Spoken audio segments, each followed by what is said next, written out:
I didn't know it was the last time I would bring my sons to my parents' house until I was already walking up the driveway. That's the strange thing about life-changing moments. They don't announce themselves with fanfare or premonition. They come wrapped in the ordinary, on an overcast Saturday in March, when you're simply trying to pick up your children from an afternoon you thought would be forgettable. The house looked exactly as it always did. The lawn meticulously edged, the shutters painted a tasteful charcoal, the front porch decorated with seasonal flowers that my mother changed with ritualistic precision. From the outside, it was the house of people with their lives in order, and for most of my adult life, I had believed that to be true. Or rather, I had trained myself to believe it, which amounts to the same thing when you're talking about family. I was supposed to pick up Caleb and Miles at 3 o'clock. I arrived at 2:47, which was typical of me.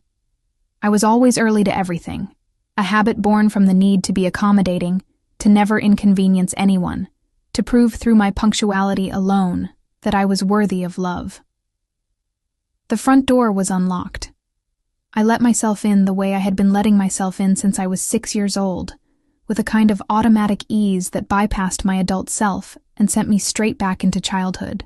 The house was quiet in that particular way that suburban homes become quiet on weekend afternoons. I could hear the faint hum of the refrigerator from the kitchen, the distant murmur of voices from somewhere deeper in the house. I was setting my purse down on the console table in the foyer when I realized the voices were coming from the dining room, and I realized, quite suddenly, that I could hear my children's names being spoken. I didn't make a conscious decision to move toward the sound. My body did it on its own, the way bodies sometimes do things before the mind catches up with the reality of what's happening. What I saw, when I reached the threshold between the kitchen and the dining room, was this. My sons, Caleb and Miles, were sitting at the far end of the dining room table, at the children's place settings where they had always sat. Before them were paper plates with sandwiches that looked like they'd been assembled from whatever was left over in the refrigerator, bread that had begun to dry out, lunch meat that had been reduced to thin, translucent slices. Miles was eating mechanically, his eyes on his plate. Caleb had barely touched his food. At the opposite end of the table, my parents and my sister Vanessa were seated. Before them, on actual china, were fresh sandwiches made from good bread, sliced fruit, the kind of composed plates that suggested someone had taken time and care. Vanessa's 2 children, my niece Emma and nephew Tyler, were also at the adult table, eating from real plates, their food indistinguishable in quality and presentation from what their mother had. My mother was mid-sentence when she noticed me. "Oh, Lauren, you're early. We weren't quite ready to let them go yet." The word "yet" hung in the air between us, specific and strange, as if my sons were objects that were being held temporarily, to be released according to her timeline, not mine. I remember my throat tightening. I remember the sensation of blood moving very fast through my body, as if my system had suddenly recognized a threat that my conscious mind was still processing. "Why are my children eating at the end of the table?" I asked. My voice sounded wrong to me, too thin, too high. My father, Howard, didn't look up from his plate. "They're children, Lauren. Children sit at the children's place. They're sitting separately, with inferior food." "Don't be ridiculous," my mother said. She set down her fork with a precision that suggested she was doing me a favor by even dignifying my question with an explanation. "Your father and I are just trying to teach them to respect family hierarchy. It's good for them to understand there are proper ways to do things." Vanessa laughed, a sound like ice cubes in a glass. "Come on, Lauren. You're not one of those helicopter parents, are you? They need to learn that not everything is about them." I looked at my sister. Vanessa had always been the family's ongoing investment and disappointment. A woman who had married a man who worked in cryptocurrency, who spent her days posting carefully curated photos of vacations she was financing through constant borrowing, who had somehow become the benchmark against which my parents measured whether I was being a good daughter. To be a good daughter, I had learned over decades, meant to make myself small enough to fit around her needs. Miles looked up at me, and I saw in his face something I had been trained not to see for the past 7 years. I saw resignation. I saw the look of a child who had learned that his presence made people uncomfortable, that his needs were an inconvenience, that the love offered to him came with asterisks and fine print. "Get your things," I said to my sons. "We're leaving." "Lauren, don't be dramatic," my mother said. Her voice had taken on the particular tone of exhausted patience she used when she wanted to make me feel as if I was being unreasonable. "We're having a nice afternoon. There's no reason to make this into something it isn't." "What it is," I said, and I could hear my voice shaking now, "is my children being treated as less than. And it stops today." I didn't wait for their responses. I turned to Caleb and Miles, and they moved with the obedience of children who had learned to respond quickly to authority. They gathered their things, a backpack, a sweatshirt, and followed me out of the house. As I was buckling Miles into his car seat, my mother called from the porch. "You're making a huge mistake, Lauren. You always do this. You always overreact and then expect us all to make you feel better about it." I didn't respond. I got into the driver's seat and started the car, and I didn't allow myself to cry until I was 3 miles away. The ride home was quiet. Caleb stared out the window. Miles, from the back seat, asked in a small voice if Grandma was mad at him. I told him no. I told him that this wasn't his fault. I told him that his grandparents were having feelings that had nothing to do with him, which was something I was just beginning to understand myself, and something I was not yet equipped to explain. When we got home, David was in the garden. He was tending the raised beds where he grew tomatoes and basil and peppers, things we used in the kitchen, but also things he grew because the act of gardening seemed to calm something in him that work and the world never quite managed to settle. He looked up when he saw us arrive, and something in my face must have told him that this was not a routine afternoon. I sent the boys inside to get water and change out of their clothes. David came over and leaned against the car door. He didn't ask me what had happened. He just waited, the way people do when they know you're going to need a moment before you can speak. "They were serving them separate food," I said. "Inferior food, at the end of the table, away from everyone else." David closed his eyes. He did this sometimes, not in frustration, but in recognition, the way a man does when something he has suspected for a long time is finally confirmed. "How long?" I asked him. "I don't know," David said quietly. "Since I've known them, probably. The not sitting with us, the different treatment, the things that get said when they think I'm not listening. But I couldn't prove it because it all exists in the space between what's said and what's intended. It lives in the refusal to look me in the eye. It lives in the way your father always seems to need to check his phone when I talk about my work. I didn't want to make it real for you by saying it out loud." "Why didn't you say anything?" I asked, and I could hear the accusation in my voice, though I wasn't sure who I was really angry at. "Because," David said, and he turned to look at me directly, "you have spent your entire adult life defending your family to yourself, and I knew that if I named what was happening, you would have to make a choice, and I wasn't sure you were ready to choose your children over your guilt." The words landed like a slap, not because they were unkind, but because they were true, because I had been choosing guilt. I had been choosing it for so long that I had forgotten it was a choice at all. That night, after the boys were asleep, I went to my office and pulled up my bank records. I spent the next 3 hours scrolling through 9 years of transactions. The numbers didn't surprise me so much as they seemed to crystallize something I had always known in a vague, half-conscious way. I had been sending my parents money since I was 27 years old. Thousands of dollars a year. Enough to change the trajectory of my own life, to have taken vacations with my children, to have invested in retirement accounts, to have allowed myself to breathe. The ostensible reasons had varied over the years.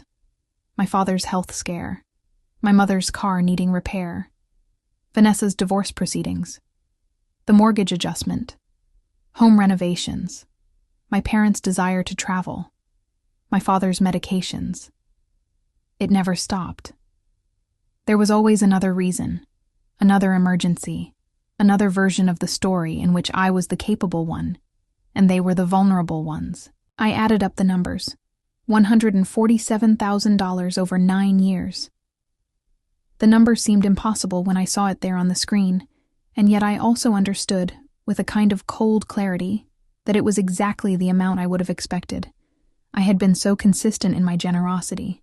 I had been so reliable in my self-erasure. David found me sitting in front of the computer screen long past midnight, and he sat beside me without speaking.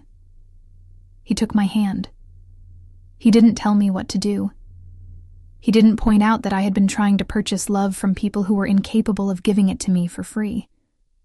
He just held my hand and let me feel the full weight of what I had learned. Over the following weeks, I began to notice things I had been trained not to see.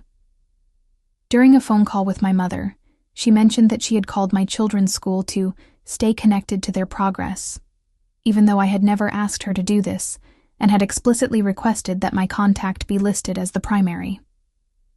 When I went to the school to ask about it, the office manager looked uncomfortable and explained that my mother had been updating my son's emergency contacts and family information forms for the past 2 years.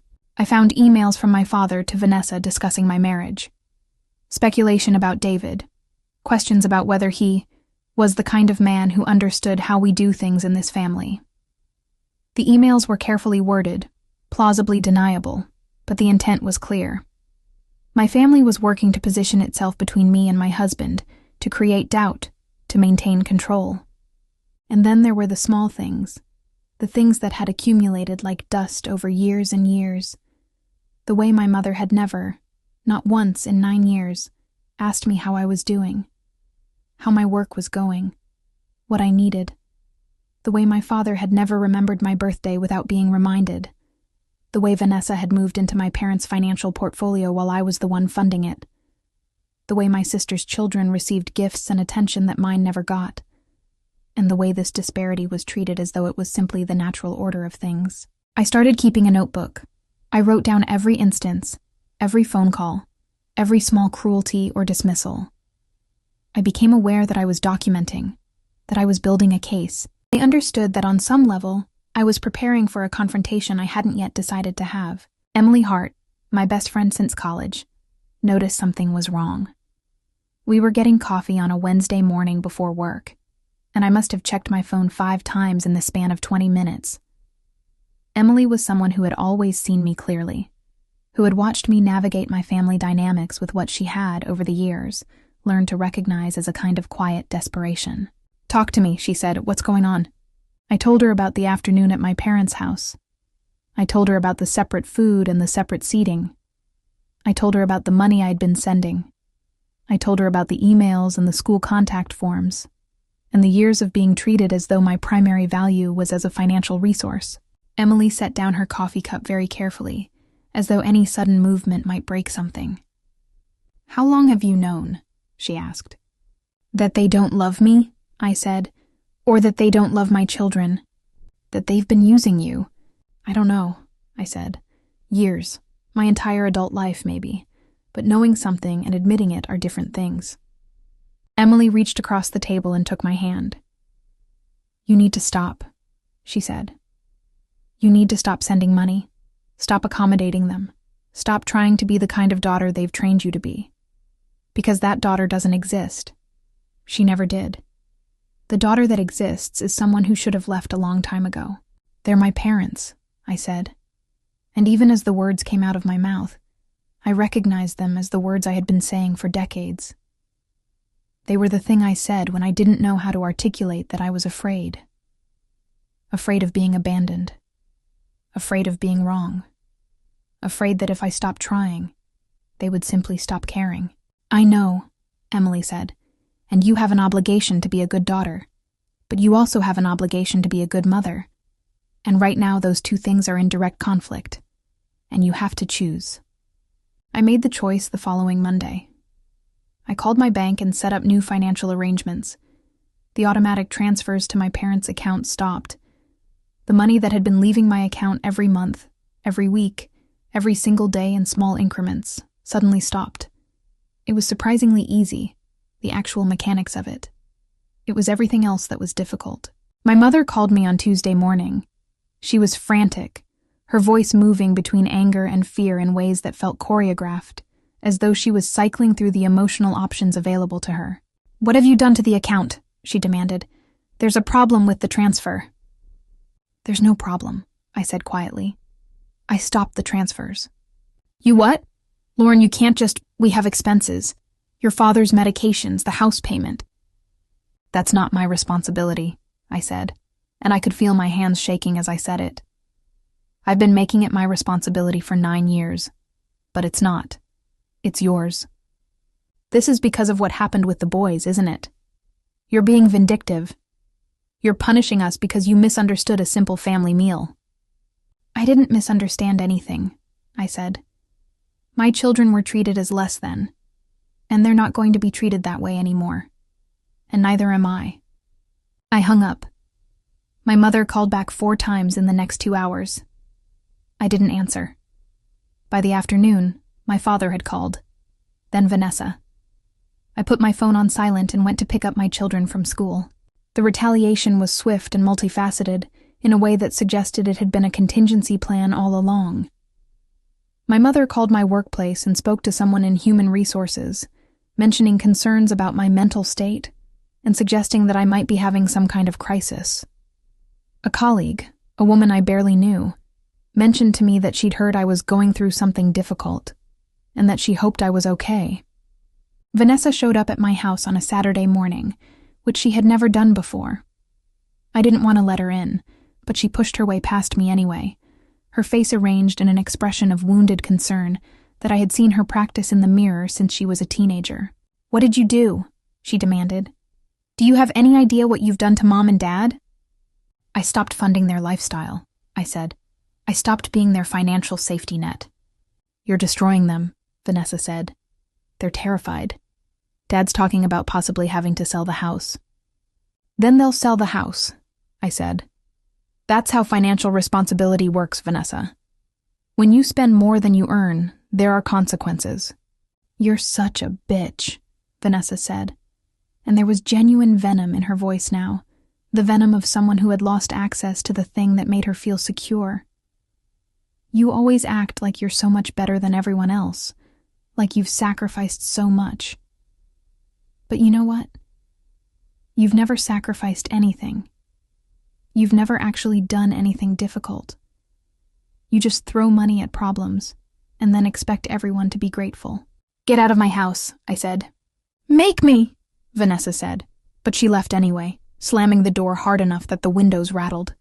The phone calls from my parents continued. They evolved in their strategy. My mother cried. My father became coldly angry, his voice taking on a tone I remembered from my childhood, the tone he used when he wanted me to understand that I had failed to meet his standards. They told me I was ungrateful. They told me I was destroying the family. They told me they had always loved me, even as they were making clear, through their words and actions, exactly what the conditions of that love had been. And then there was the conversation that changed something fundamental in my understanding of what I had been protecting all these years. I agreed to meet my mother for coffee, mostly because I was exhausted by the refusal to engage. I thought perhaps if I could sit across from her and explain myself clearly, she would understand. I thought perhaps there was still a version of this where we could find some kind of resolution. We met at a coffee shop near my office, a place where I felt anchored by the familiar surroundings. My mother ordered tea and settled into the conversation with the careful precision of someone who had rehearsed what she was going to say. "I've been thinking about your behavior," she began, "and I want you to know that your father and I have come to understand that this is about your marriage." "My marriage is fine," I said. "Your marriage is not fine," my mother continued, as though I hadn't spoken. "Your husband has clearly put you against us. He's never wanted you to have a real family connection. And honestly, Lauren, it's because he's never felt like he was really part of a family. Not like ours. Not with the same kind of values." I set down my coffee cup. "What are you talking about?" "Well, he's different," my mother said. And there was a kind of delicate quality to how she said it, as though she was explaining something obvious that I was simply refusing to understand. "Your father and I, we come from good stock. We've worked hard to establish ourselves in this community, to build something respectable. And then you marry someone who doesn't have that same background, who comes from a very different kind of family structure, and suddenly you're questioning us. Questioning the values we've tried to instill in you. He's black, I said very quietly. You're describing my husband as inferior because he's black. I'm describing him as different, my mother said. But her voice had taken on a defensive edge. And different is just different. It's not good or bad. But if we're being honest, marriage is difficult enough without adding that kind of complication. Your father and we've been worried about you from the beginning. We just didn't want to say it out loud because we didn't want to hurt your feelings. I stood up. I think I might have been shaking. I know I was moving, but I'm not sure I can accurately describe the sensation of my body carrying me away from that table. I'm done, I said. I'm done with this conversation. I'm done with you. I'm done with trying to make my life small enough to fit into your ideas about what's acceptable. And I'm done protecting you from the consequences of your own choices. My mother reached out and grabbed my wrist. Sit down, she said, and there was an urgency in her voice that was almost pleading. We need to talk about this like adults. We're not talking like adults, I said, and I pulled my arm away.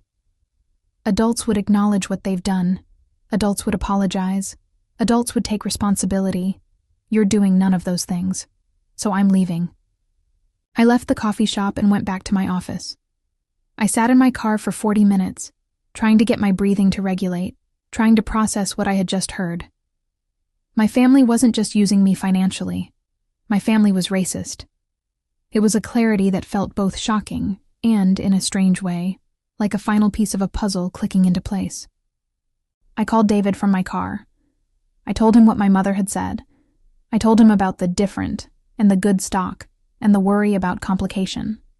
And David, on the other end of the phone, was so quiet for so long that I thought maybe the line had disconnected. I'm sorry, I finally said. I'm sorry you've had to tolerate this family. I'm not sorry, David said. I'm proud of you. You finally see them clearly. And now you get to decide who gets access to you. That night, I drafted an email. It was long and detailed and very carefully written. I documented the differential treatment of my children. I documented the racist comments. I documented the financial exploitation. I documented the boundary violations. I said, very clearly, that I was ending all financial support, that I would be taking steps to ensure that my parents had no contact with my children, except through supervised visits if they agreed to family therapy, and that they were welcome to respond only if they were ready to acknowledge what they had done and commit to real change. I copied David on the email. I didn't send it immediately. I let it sit in my drafts folder for 3 days. I read it multiple times, looking for the places where I might be being unfair, where I might be overreacting, where I might be wrong. I couldn't find any. I sent it on a Friday morning, and then I set my phone to silent and tried to get through the day. The responses came that evening. My mother's email was long and rambling, and focused almost entirely on how I had misunderstood her, how she would never, how they had always done their best, how I was making unfair assumptions based on a single conversation. My father's email was shorter and colder. He suggested I was having a mental health crisis and should consider seeking professional help before I damaged my family irreparably. Vanessa didn't respond to the email, but she did call my workplace again, this time asking to speak to my supervisor about whether they had adequate employee assistance programs for someone who was clearly struggling. I didn't respond to any of it. Instead, I made an appointment with a therapist. I also had a lawyer send a formal letter to my parents requesting that they cease contact with my children, except in the context of supervised visitation, and documenting my concerns about their treatment. This last action caused a panic in my parents that was almost palpable through the phone calls that started coming in within hours of them receiving the letter. My father's tone shifted from anger to fear. My mother's calls became increasingly frantic, her voice taking on a quality that I recognized as desperation. This was what it looked like, I realized, when people understood that they no longer had leverage over you. Please, my mother said, In one of the voicemails, I didn't return immediately. "Please, Lauren, your father isn't well. He's had to take more medication. This stress is really affecting his health. Can't we just talk about this? Can't we find a way to fix it?" And I felt, in that moment, the pull of my old role, the old script that had been written for me decades ago. I felt the instinct to apologize, to make it better, to make myself smaller so that everyone else could feel larger. But I also heard my son's voices in my head, asking if Grandma was mad at them, and I heard the resignation in those voices, and I didn't make the call back. The work of healing that followed was slower and stranger than I expected. I started seeing a therapist, a woman named Dr. Patricia Chen, who had a way of asking questions that didn't feel like judgment. I talked about my childhood, about the ways I had learned to read my parents' moods and adjust myself accordingly. I talked about the messages I had internalized about duty and obligation, and what it meant to be a good daughter. I talked about the terror that had lived in my body for my entire adult life. The terror that if I didn't give enough, do enough, be enough, I would be abandoned. "You were already abandoned," Dr. Chen said gently during one of our sessions. "Not by your parents' physical departure, but by their emotional absence. They were never going to be able to give you what you needed because they don't have it to give. And you've spent your entire adult life trying to earn something that was never actually available." Caleb and Miles started seeing a child psychologist, a man named Dr. Marcus Williams, who specialized in helping children process family trauma. It was strange to think of what had happened as trauma, and yet I watched my sons begin to relax in ways they never had before. The anxiety that had lived in Miles's face started to soften. Caleb began to talk about his emotions, to name them, to understand that they were valid. 6 weeks after I sent the email, my parents requested family therapy.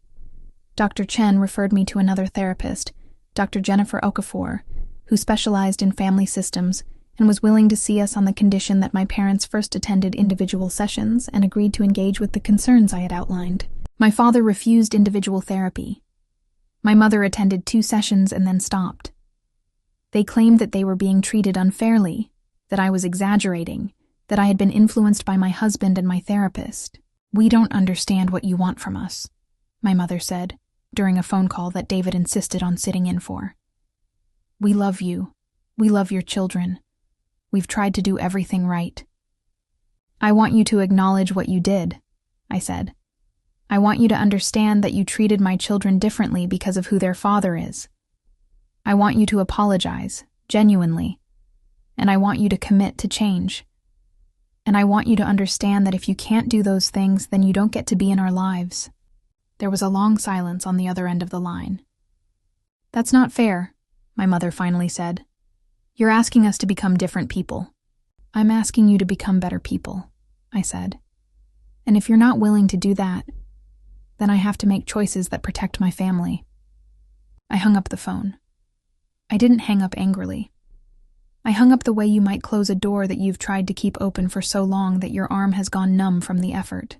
The months that followed were strange in their quietness. I had expected the relief to be instantaneous. But instead, what I felt was a peculiar emptiness. The space that had been occupied by guilt and obligation, and the constant mental calculus of what I owed my family of origin was now simply blank. I had to learn how to fill it with something else. Work became easier. It's hard to explain, but it was as though some part of my mind that had been constantly running calculations on family dynamics suddenly became available for other things. I was promoted to a senior role in my department. I found myself more present in meetings, more able to focus, more willing to take on projects that I might have declined because I needed to keep my capacity free for family emergencies.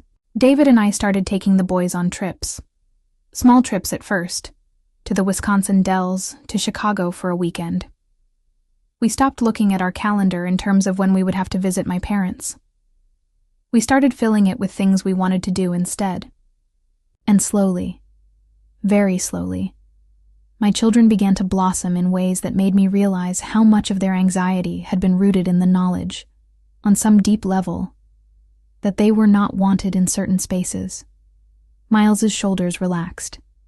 He became more talkative, more willing to take risks, more confident. Caleb started drawing again, something he had stopped doing during the years of family visits. He filled notebook after notebook with images of nature and animals and family moments, images that were full of color and movement and joy. 9 months after I sent that email, my parents called. Not my mother alone, but both of them on speakerphone, a fact that suggested some kind of coordination, some agreement that they needed to present a united front for this conversation.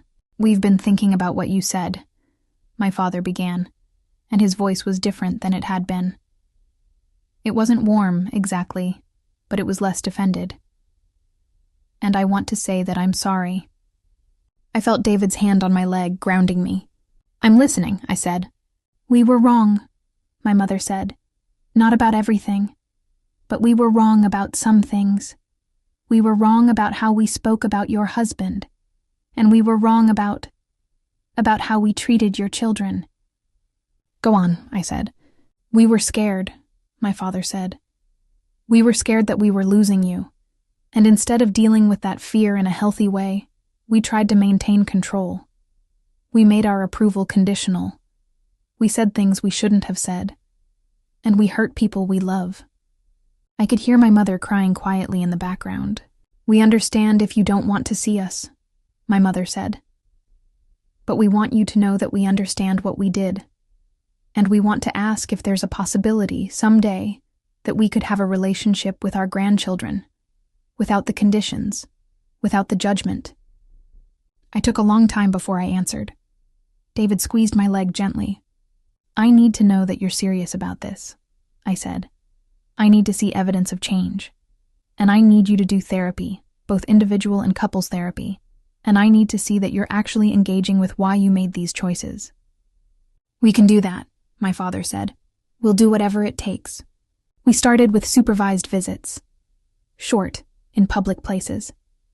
I attended the first few, and watched carefully to see if my parents could actually see my children without layering their own expectations onto them. It was painful sometimes, watching my parents trying to adjust to the reality that they had been seen, truly seen, and found wanting.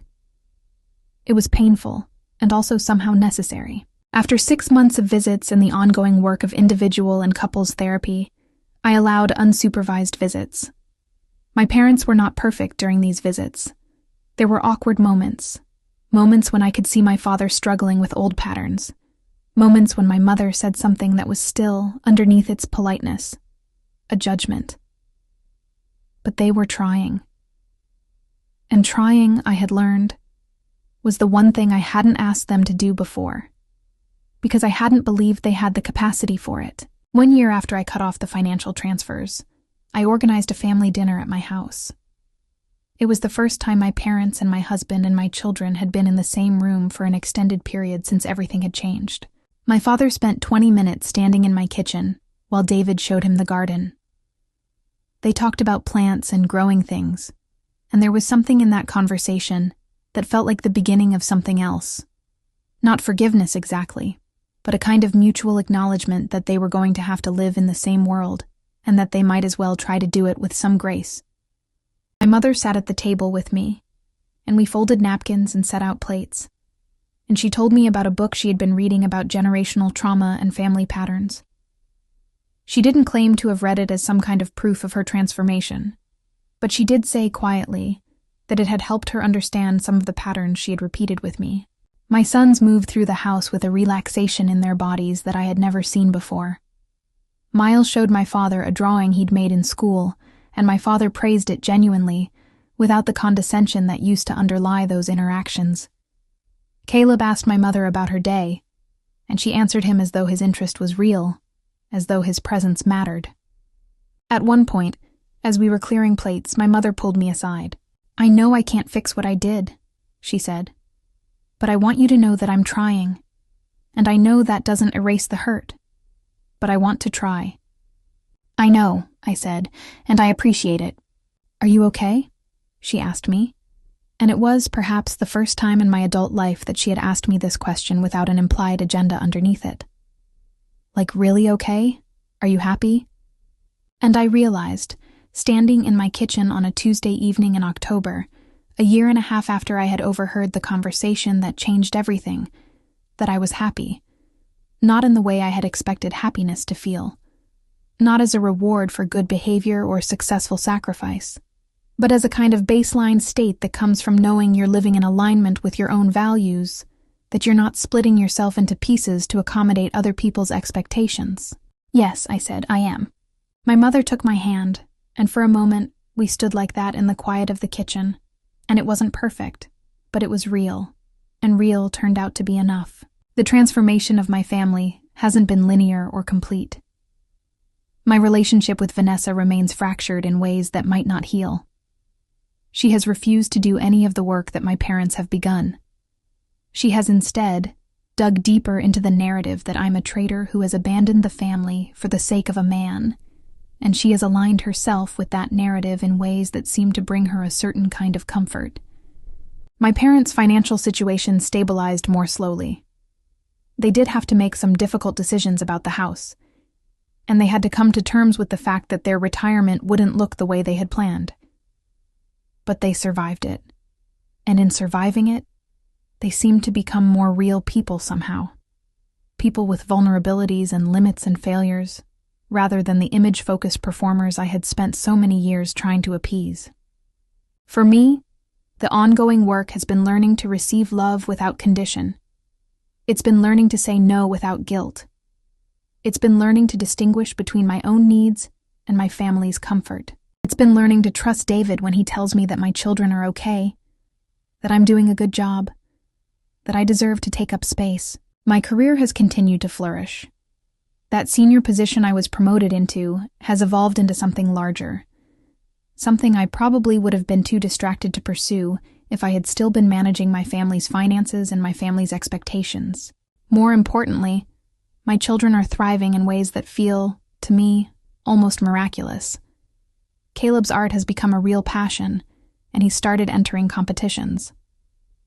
Miles's anxiety has diminished to a manageable level, and he's become more assertive, more willing to ask for what he needs. Both of them move through the world with a confidence that wasn't there before, a sense that they are valued and loved without condition. And David, who has been so patient, so steady, so present through all of this, has become the kind of partner that I can actually receive from, rather than always being the one giving. We've had conversations we would have been too exhausted to have before. We've made love in ways that felt like actual connection rather than an obligation. We've become a team in ways we hadn't quite managed before. I think sometimes about what might have happened if I hadn't gone early to pick up my sons that day. If I hadn't heard that conversation. If I had gone another 5 or 10 years not knowing what was happening at my parents' house. And I think that the gift of that awful moment is that I had a choice. And I chose correctly. I tell this story because I think there are a lot of people living with similar weights, similar obligations, similar versions of duty that have been repackaged as love. I tell it because I want people to know that it's possible to love your family and also not sacrifice yourself for them. It's possible to set boundaries and also remain compassionate. It's possible to change the pattern that was set long before you were born, to interrupt the generational script, to choose differently. My parents are not perfect. They're still sometimes difficult. They still sometimes say things that make me bristle. But they're trying, and they're showing my children what it looks like when an adult admits they were wrong and commits to change. And that, it turns out, is one of the most valuable things they could have given us. I think about that afternoon at my parents' house sometimes, about the moment I saw my sons separated out, diminished, treated as though their presence was a burden rather than a gift. And I feel grateful now for the clarity of it, for the way that moment made it impossible to ignore what had been happening all along, for the way it forced me to choose. I chose my children. I chose my husband. I chose myself. And in choosing all of us, I finally became a good daughter. Not in the way my parents wanted me to be, but in the way my own conscience required. And that, it turns out, is the only version of goodness that actually means anything.